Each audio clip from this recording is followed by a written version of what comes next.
recording. That's okay. We can slip this bit off the front. Okay, good. We're going to move from this idea of framing an inquiry around the text or developing a hook into the text and helping students make their way into the text and develop a reading of that text with various activities and rich work around that text, and then moving from that into writing. So the workshop this week, we look a bit at this idea of frame and hook as a way into a text response.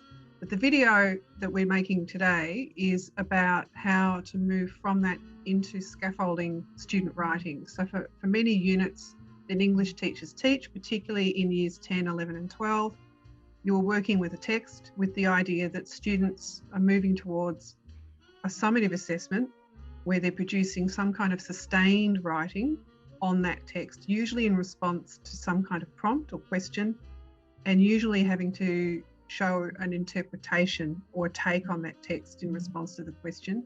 And in doing that, they also need to show knowledge of the text and some kind of personal response to the text. Now, even if they don't use the word I, there is a sense that students do better if they've got some kind of stake in the text and that they've moved into an interpretation where they've got their own ideas about the text. So how do we set that up for students is the question, without just giving them the answers, is one of the questions that we face as English teachers. So today, Scott and I are going to talk about how this move happens from initially going into a text and framing a response to a text, then some more detailed work around essay writing that helps students fulfil those learning outcomes. Yeah, can I just say, Fleur, before we jump in, one useful additional framing for the discussion might be the discussions we've had on the teaching and learning cycle. So when we talk about hook and frame, as you will in a minute, we're talking usually, not exclusively, but usually about initial parts of the teaching and learning cycle, where we might be attempting to, as you say, help students develop a stake or an interest in the big ideas, the dilemmas, the struggles that the text might set up for the characters in the text, and creating a connection between students and the text that motivates them to read and to engage and to want to know what's going on, to be invested in those issues.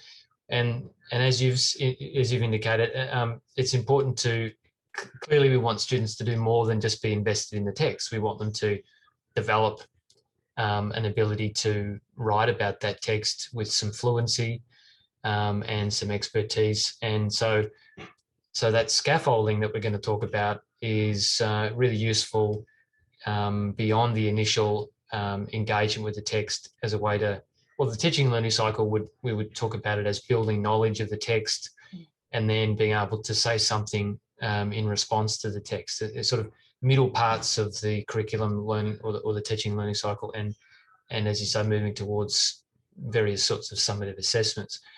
So that's, I think, probably useful to keep in mind that teaching and learning cycle idea as well, as a sort of moving beyond initial engagement and investment to how do I develop a set of skills to write about this text in an extended way, and how do I develop particular kinds of writing strategies that help me to display my knowledge in more sophisticated or literary ways, right? Yeah, we're talking here about what we might call the disciplinary literacies of English, or the disciplinary knowledge of subject English. We're not just dealing with literacy, as a neutral category.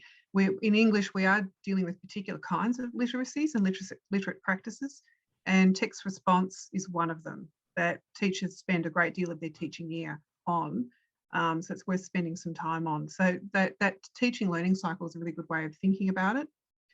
So in establishing an initial engagement with the text, what we're talking about here is perhaps a hook, what we could call a hook, or another way of thinking about it is how to frame up an interpretation of the text. But before that happens, you as an educator have to go through a journey with that text. So this is when on the holidays between terms, teachers are often reading texts that they're going to be teaching in the following term.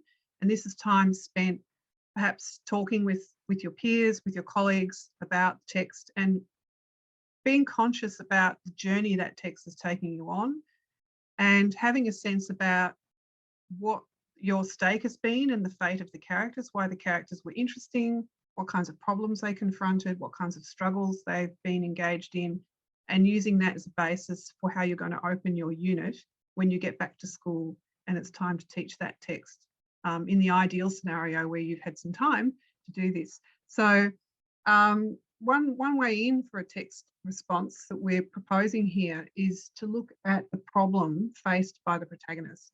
So a lot of plots are driven by some kind of problem or dilemma that confronts the protagonist, and the protagonist has to work out. And that working out is the plot, that the process the protagonist goes through to try and resolve some kind of problem or dilemma or predicament that they find themselves in, or that they've created for themselves. And this is a really good focalizer for how you might make your way into a text. You don't have to limit yourself to the protagonist as well. You can look at other characters who may also share that problem or share related problems. So in family dramas, for example, one character's main problem is also a problem for all the other characters because they're enmeshed in family relationships. So one of the proposals we've got here is to focus on an initial problem predicament, so identify it for yourself as a reader, then think about how the plot dramatises that struggle, that predicament, and the character's attempt to find a solution. Another move you can make in preparing for a text response unit and thinking about how you're going to set it up for your students is to look at setting, which includes social setting. So what are the views and values of the people around the character that the character might be contending with in some way? Often the views and values of the society that the character finds themselves in are in fact the obstacle or problem that they're trying to get their way through. Then there's some more thinking you need to do about how the author is positioning the reader or viewer with respect to those values. So this can often be identified through sympathetic and unsympathetic characters. So characters the reader or viewer are encouraged to like, and characters that the viewer or reader are encouraged to be skeptical or critical of.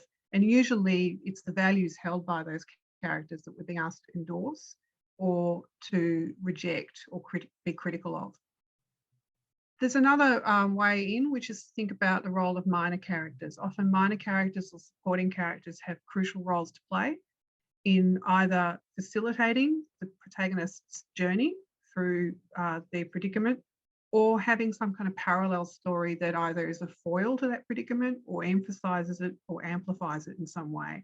So thinking about that, once you have those things, you actually have the groundwork for your initial engagement with the unit, how you're going to set up the unit for students. But the important thing here is you've done the work to lay that groundwork.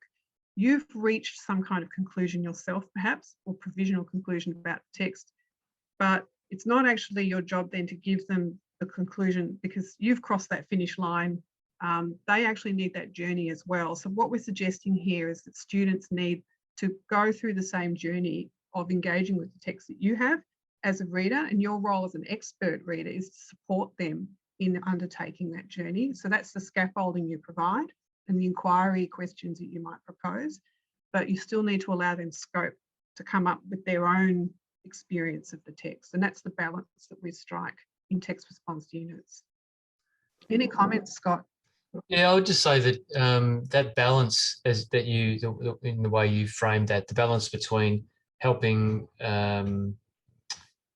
between having your own experience as an adult reader, as an expert reader of the text, and finding a way to help students to have their own experience, or providing it for them. That balance is going to be really key, and it's going to depend on the students you're working with, their own reading capacities and confidence, their own experience with doing this kind of work in a classroom, and with some groups of kids there might be more help provided by a teacher, and at other times there might be other ways in which you might encourage more independence in students in having that experience. The other thing I'd say is that these questions, I think, I like to think of them as, when I'm reading a text myself and preparing to teach a text, I'm always looking for threads to pull, a bit like trying to find a thread on a woolen jumper. I'm picking through these sorts of questions and always asking myself, what threads might be useful for this particular group of kids? How am I going to engage them? And what threads can I pull in an effort to sort of unfold the text for myself, but also for them? And I think that's going to be different depending on the group. And that's, I think, one of the engaging things about teaching texts to young people, because it's going to be fresh, hopefully, for different groups of kids. And it helps it stay fresh for you too. So Scott and I are going to talk through a worked example now from a text that I taught at 12 VCE level. So a lot of what we're talking about in the previous slide you could do with any level, year 7 to 12. But the worked example we're going to work with today is on a particular text on the Waterfront, a classic film that was set on the VCE English list several years ago now. Some of you may even have studied it in year 12. So just in case you're not familiar with the text, because we're not going to assume you are, we're just going to give a brief synopsis. So Marlon Brando plays the main character called Terry Malloy. And he once dreamed of being a great prize fighter, but he now works at the docks run by someone called Johnny Friendly. And he's the corrupt boss of the Longshoremen's Union. So we're in the Hoboken docks is the setting for this film. Terry witnesses a murder by a couple of Johnny's thugs, and he's actually instrumental in setting that murder up, setting up the man who is murdered. So he's complicit with the violence. But he won't betray Friendly because his brother works for Friendly and is a longtime friend of the family. What he sees at the docks repulses Terry, and the Hoboken docks are portrayed really powerfully in this film as an economically depressed, very poverty-stricken environment. Many, many men are out of work, more want work than there is work available. So they gather each day on the docks to try and secure work for just that day. So there's contingent insecure work as part of the setup here. So this places Johnny Friendly in a really powerful position. He gets to pick and choose who he prefers to get work. And so you have to keep on his right side. They get placed in harm's way quite deliberately if they don't toe the line for Johnny Friendly. And so they tolerate being abused. Terry befriends the sister of the murdered man and the local priest, and he gradually becomes a man of deeper morality as they confront him about what's going on the docks, and he starts to speak up against Friendly, who will soon go on trial. Terry finds his breaking point when his brother is murdered by Friendly's thugs, and this causes him to entertain thoughts of testifying against Friendly, but he struggles with people ostracizing him, and he struggles with the courage to do so until the priest persuades him to testify against Friendly. So that's more or less the plot. And you can see there the problems that confront Terry Malloy as the main character, but also other subsidiary characters. So this is what a hook or frame might look like in this worked example. So I identified as an initial expert reader, as the English teacher running this unit. I thought, okay, what's the problem here? The problem is a moral problem for Terry Malloy. He's got a moral complicity with violence that he's trying to work his way through, and he needs to work out what kind of man he is and what he stands for. So I decided that one way to sort of focalise the study of the text for my Year 12 students was to look at this journey and to plot it out systematically, this journey that Terry goes on, and also the journey that the sister goes on, the sister of the murdered man and the priest. All three of them engage in a moral transformation in different ways. And we see these key scenes in the film that build up Terry's resolve to testify against Johnny Friendly, with the murder of his brother being pivotal. So here's an example of an excerpt from some classwork. The full document of this is available on Moodle in the Workshop 12 book. So this is an excerpt from this. It's the kinds of questions I'm posing to my students at the start of the unit. So this is this initial engagement after we've watched the first viewing. So they have a first viewing Then we look at this and then we have a second viewing with these questions in mind. So we go, okay, it's a moral journey. So I'm framing it up for the students. This is what this film engages with. This is the predicament facing the character. So I posed some questions. Different groups of students did different characters. So this is an excerpt just for the groups that looked at Terry. To what extent does Brando's performance suggest that Terry is disingenuous or playing dumb about Johnny Friendly's intentions in luring Joey Doyle to the roof? So they need to make a sort of justification of how they read Brando's performance in that and what that suggests about that stage of Terry Malloy's development. What are the stages of his journey to a moral victory? What would you count as the key scenes that move him closer and closer to his decision to testify and stand up to Johnny Friendly and his henchmen? Select at least 7. So that's about getting students to work with the text and start working with evidence from the text to support their point of view. Who prompts his conscience? So what are the roles of the priest and the sister in this film? Can you find quotes? What does Terry achieve by the film's end? It's a fairly qualified victory. It's not a full victory what he gets. So there's some teasing out of the nuance that students can do there. And then you see here the beginning of something that might resemble an essay question. A quote from the film: I could have had class. I could have been a contender. I could have been somebody. Is he somebody in the end? So that's moving students towards coming up with an interpretation of Terry's journey once they've worked through those key scenes. And then there's a prompt about film technique. Most VCE English text response tasks require students to deal with the formal features of a text as well as the content. So in teaching film as text, you've taught film techniques and aspects of film that they need to draw on in their answers. So it's good to have a question that pulls them toward that sort of consideration of the formal features of a text. So they're dealing with the form as well as the content. Scott, do you have any comments or questions about this one? Or have you done something similar? I guess I would be interested just to get your sense of how students responded to some of these prompts, because as you say, there's quite a lot of work involved in moving students from their initial responses here to something like question 5, where they're beginning to develop a reading and something more sophisticated. Would you be able to talk us through, maybe some characteristic responses that students might have to these sorts of questions and how they're able to move through that?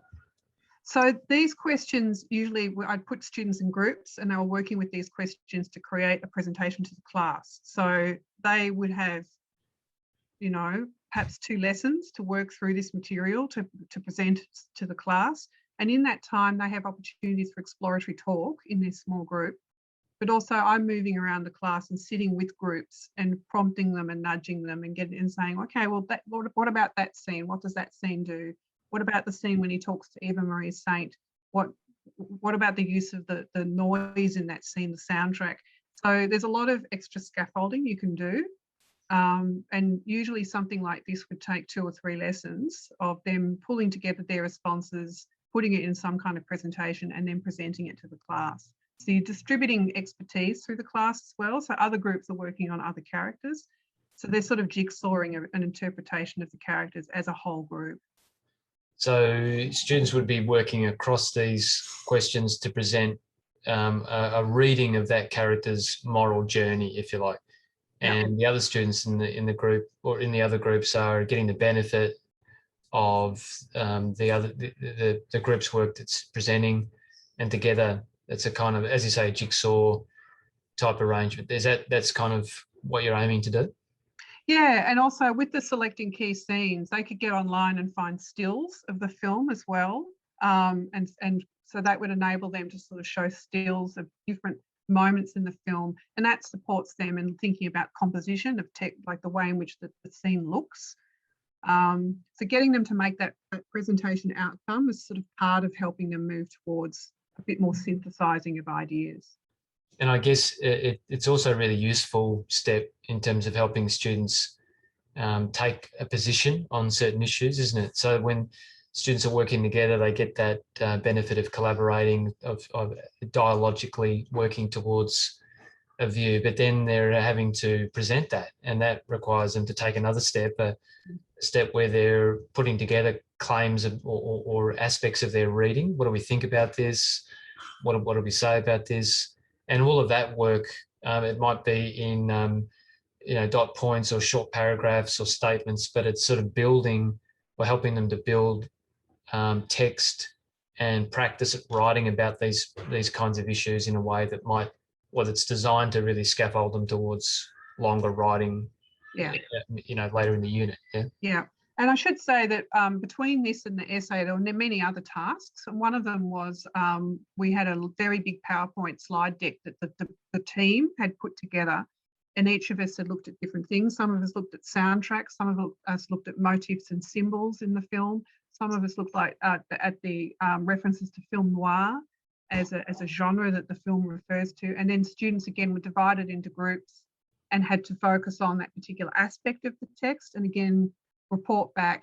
So they were led through a formal analysis of the text as well. So there's lots of work with the text that's supported, but the students are still having to sort of come up with their readings of the text, so that the tasks are designed to support them, but it's not just copy this off the board, this text is about this. It actually gives them an active role in coming up with it. So I think what I hear you saying is that while we're talking about a particular activity focused on the moral journey of the characters, there was a number of other opportunities as well, a number of other cycles where students were focused on particular aspects. It might be some sort of filmic aspect. It could be another set of questions or a problem or a theme in the text, where they're getting a couple of goes through this kind of collaborative working together, drawing on the resources that the staffing team have provided, integrating those with their own readings, presenting some material to other students, getting feedback, watching other students present to them. And that's creating an environment where they're becoming more and more familiar with the text, more confident about making claims or coming up with their own readings, writing about the text, all of those sorts of things. So we'd want to emphasise, I imagine, that this isn't the only piece of work that, as you say, what the students were doing in preparation for sort of coming to grips with the text. Yeah, but the idea of a hook or frame, I think, is important.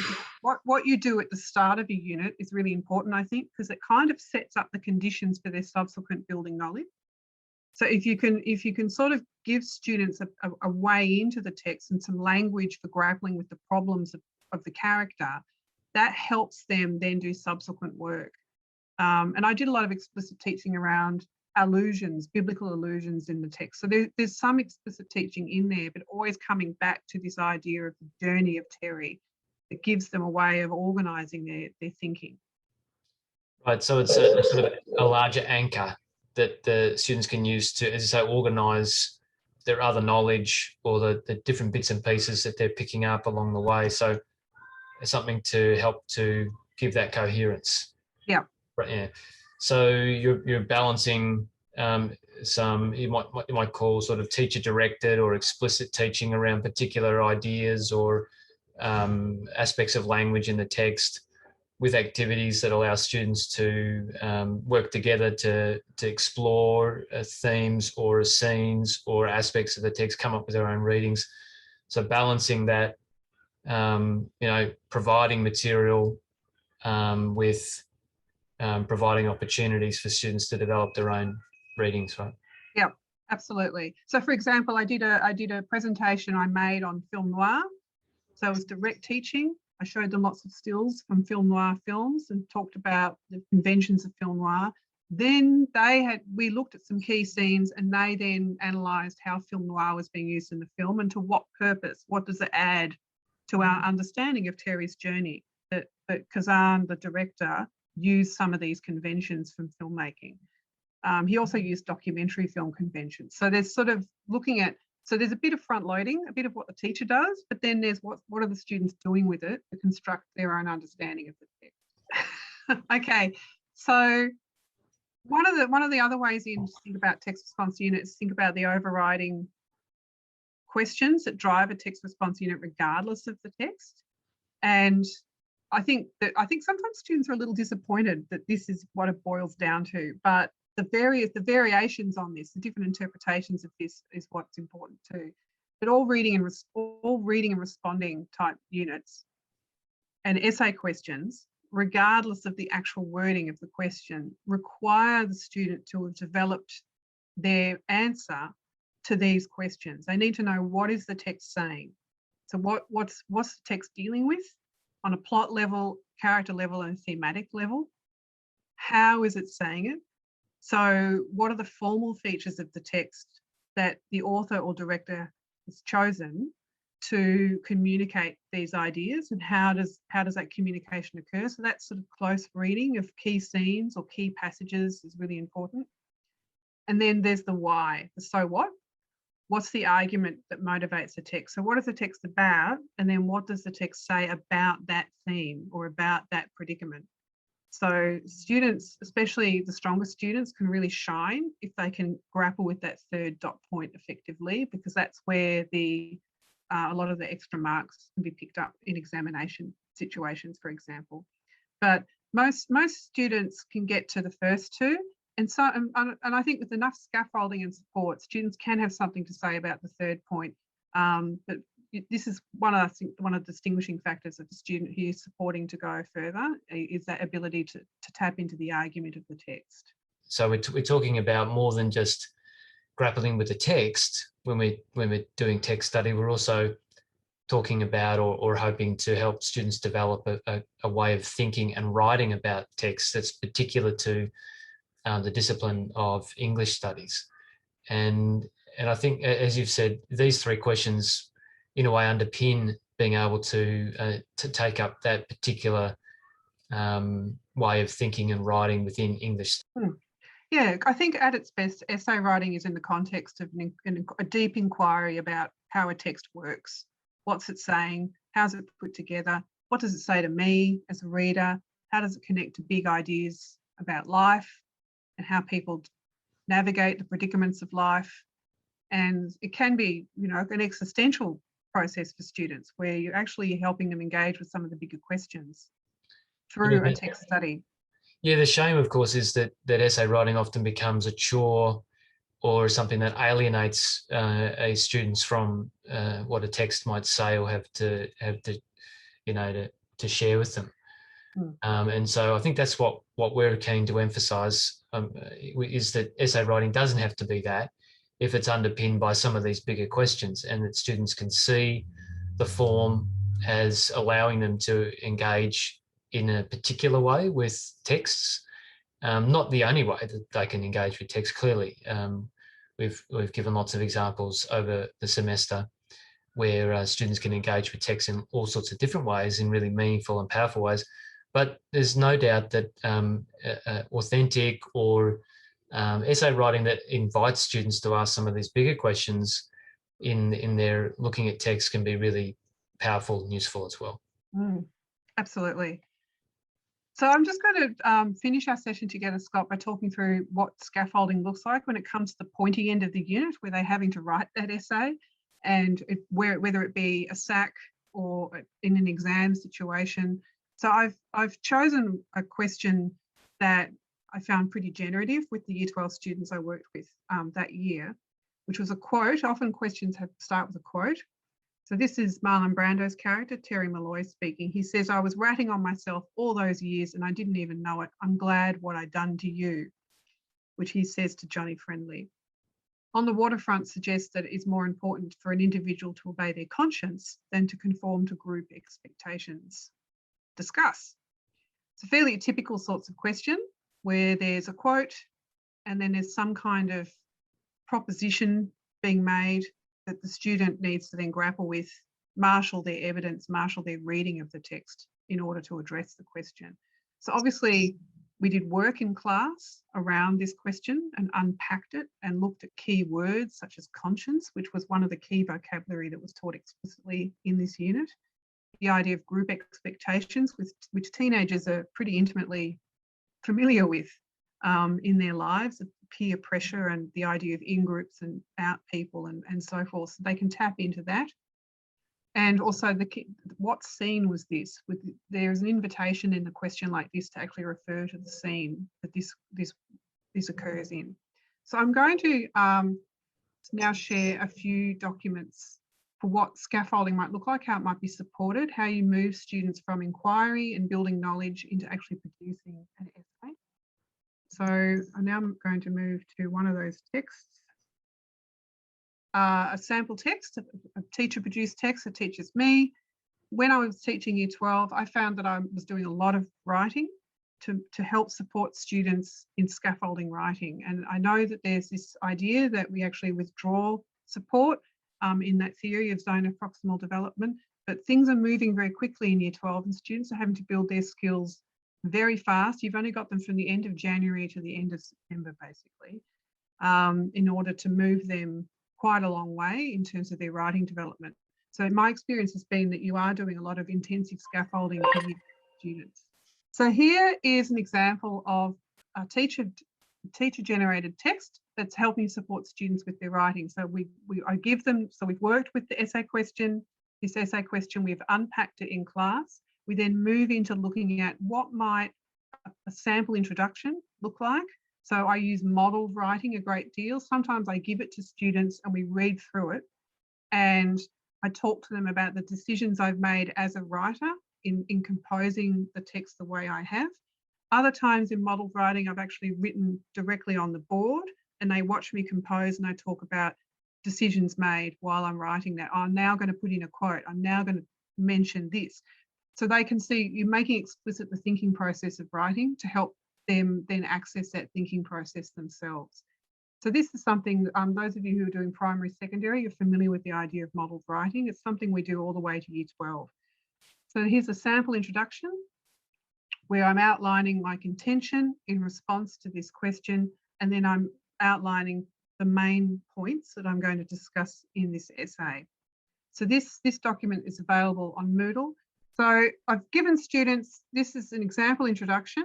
I show the students how you introduce the film. In his 1954 film on the waterfront, Elia Kazan suggests that it is more important to act on individual conscience than to comply with group expectations. So a direct answer to the question.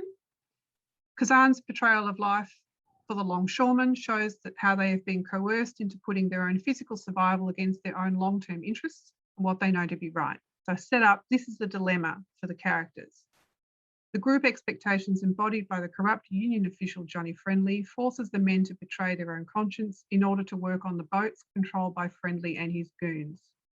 The film portrays the moral journey of Terry Malloy. So I go right back to the start of the unit.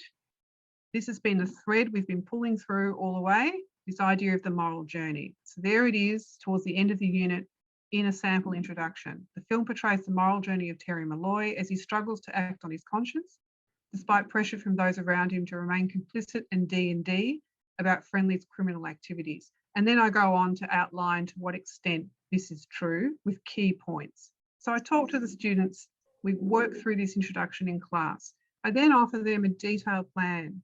So this might be called extreme scaffolding. This is the degree of support you're giving students to come up with sophisticated answers.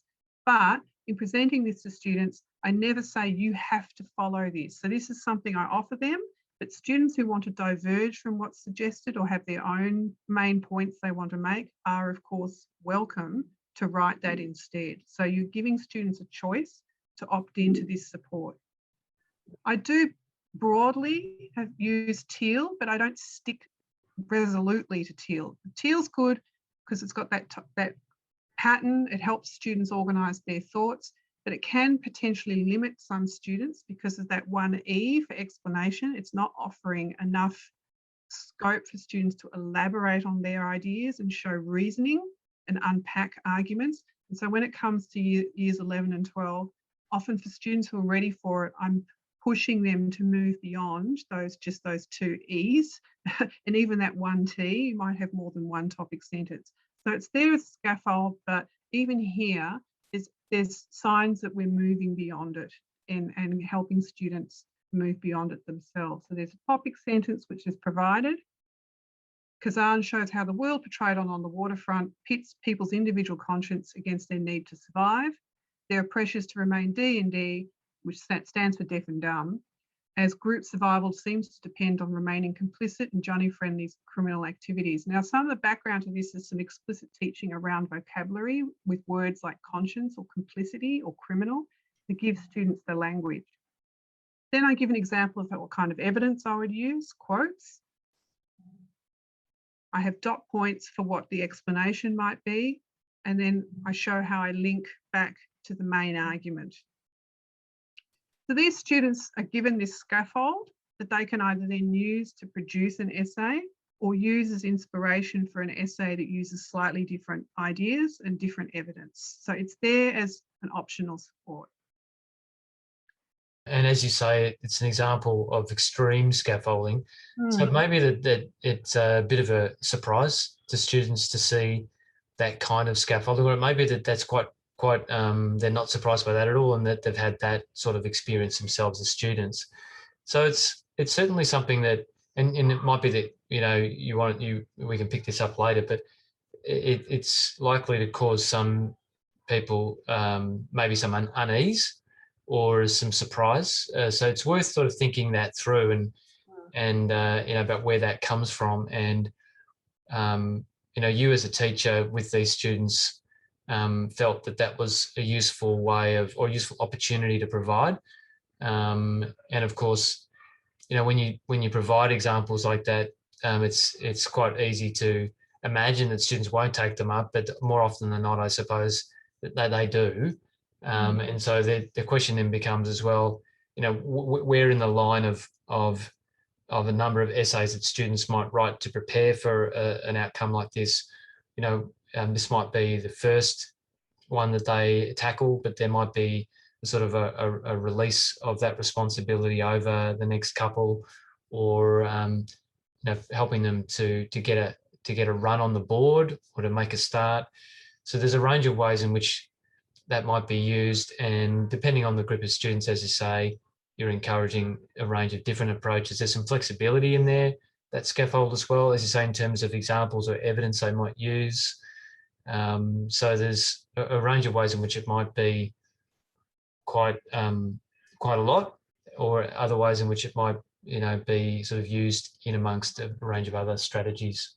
Yeah, I think for me the key around acronyms like TEAL is to use them if they're suitable, but to not be doctrinaire about them, and to recognise in your relationships with students and the conferencing you do about their writing, where students can stretch and start to dismantle them and make other approaches to writing. Whereas some other students are appreciative of having that to hang on to and to work with. And so that's part of that differentiation that you do with your class when you've got a mixed ability class. Yeah. I guess the other thing to say is that it's strange for us to expect students to write really well without giving them the kinds of models and examples of this kind of writing that we expect them to produce. It's not easy as a student to become confident with this kind of writing, and it does require a lot, or even continual engagement with the writing of others, and seeing that writing modelled, and having time to practice that, and to get a sense of where you are in relation to writing that's working is a really important and almost probably essential step. This I would agree, and this one is an example of another one. So we worked with this question over a number of lessons. So the students were given that plan. Then I talked through how a body paragraph might be composed, and I set them the task of, you're writing a body paragraph and I'm writing a body paragraph with you. So I sat at my computer and wrote, and they wrote, and I think this was the scenario. And then I projected this body paragraph up on the board. We had a projector in the room, and after they shared, their peer edited each other's body paragraphs, and then I talked through my body paragraph and said, is there anything you would add now to yours? So they using mine as a way forward to think about how they might add more information to theirs.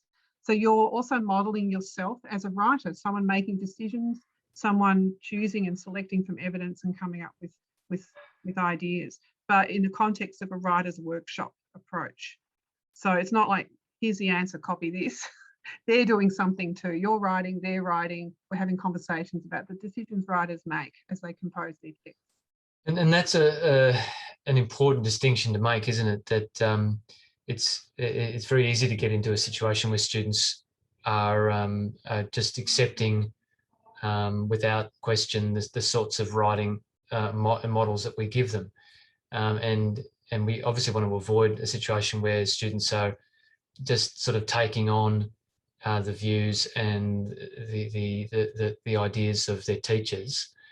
And so discussion, as you say, the sort of writer's workshop, the relationship that you set up in that writing classroom, where your own writing as a teacher is up for scrutiny, where you model that but don't suggest that it's the only way to do this, where students are working really hard at crafting their own text and using the conversation they're having with each other and with their teacher and together as a class to refine their own ideas, rather than to be so anxious about performance that they're just grabbing onto the kinds of lines that you might be giving them and just shoving them in there.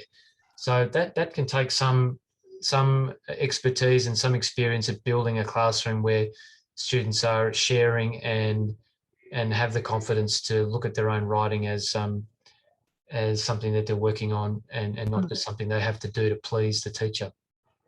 I think for me, one of the key planks of my practice when I was teaching text response, especially, maybe not especially in senior years, but certainly when I knew that there was a lot of skill building they needed to engage with, was that writing needed to happen in almost every lesson. There needed to be some purposeful writing of some kind that was happening in every lesson. So we would have lessons that had discussion and or viewing the film and analysing scenes together, but there had to be some form of writing so that so it wasn't just this mysterious thing they had to do at the end, that it was actually built in, and that they were gradually writing their way to their own understanding of the essay.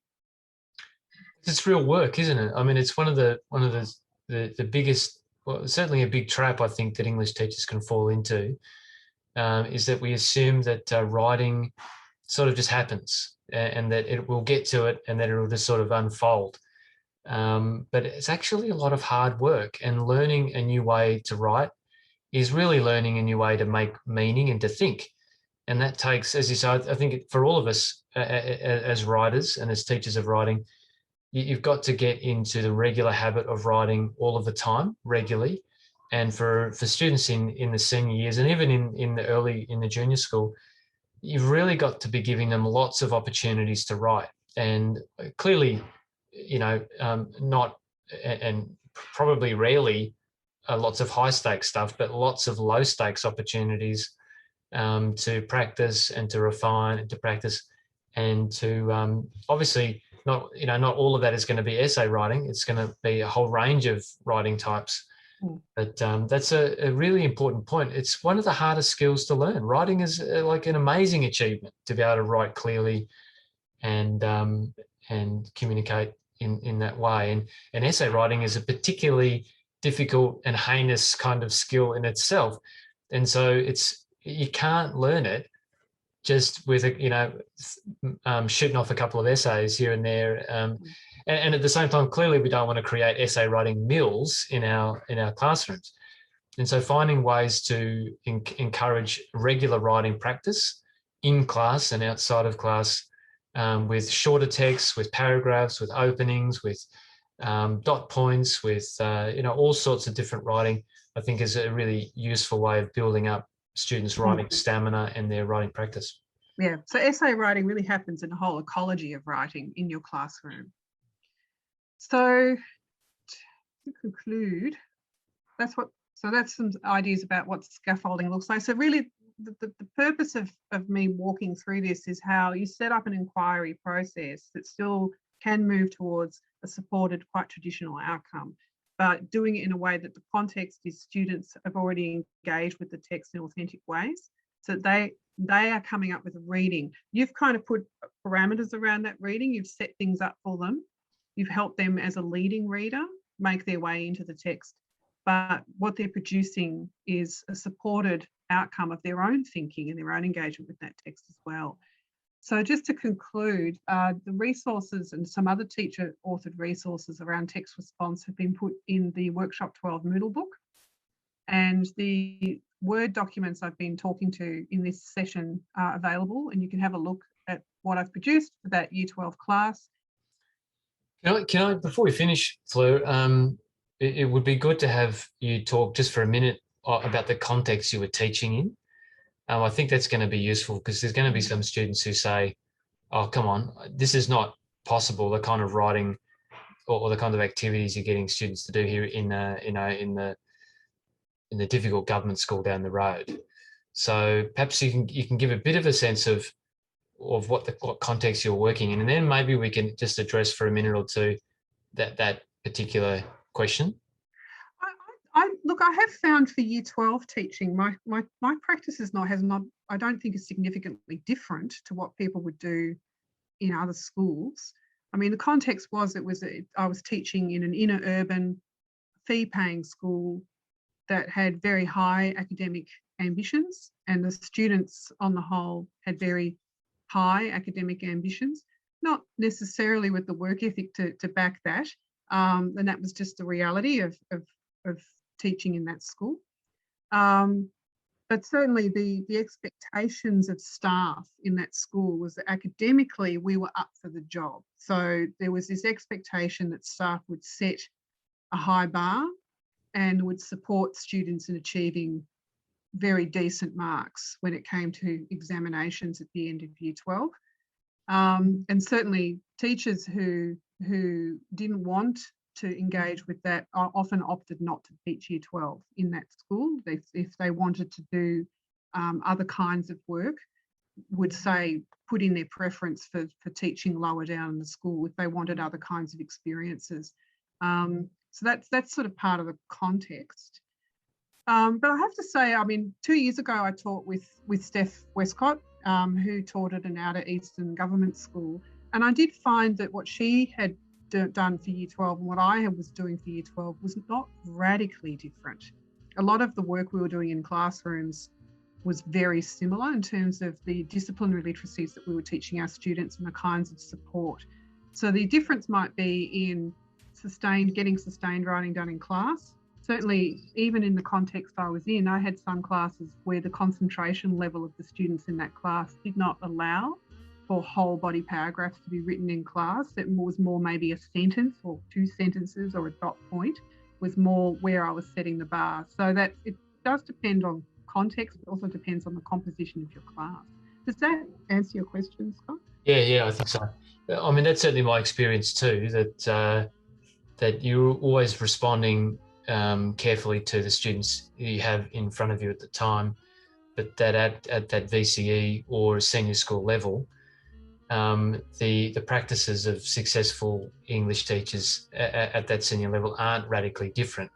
That you're engaging certainly you're attempting to hook and to frame a text so that students are hopefully reasonably deeply engaged with what you're doing, and you're clearly trying to build knowledge through the middle of that curriculum cycle, and that includes a whole range of strategies, some of which, like we've talked through today, are going to be highly scaffolded and focused on helping students to learn the genre of text response and literary analysis. And there's going to be varieties within any class, whether you're in an independent private school or in the local government school. I certainly think one of the things that is often missed is the importance of explicitly teaching the language of the discipline. Like, how do you actually teach key vocabulary that's going to allow students to talk about the concepts in this text? And I would say that that's pretty universal, that the need to explicitly teach. It's a more adult way of thinking about language, what we're asking of students here, and that does need explicit teaching, I think. Yeah, wherever you are. Great. Okay. Well, we hope that's been useful for folks. We'll see you soon.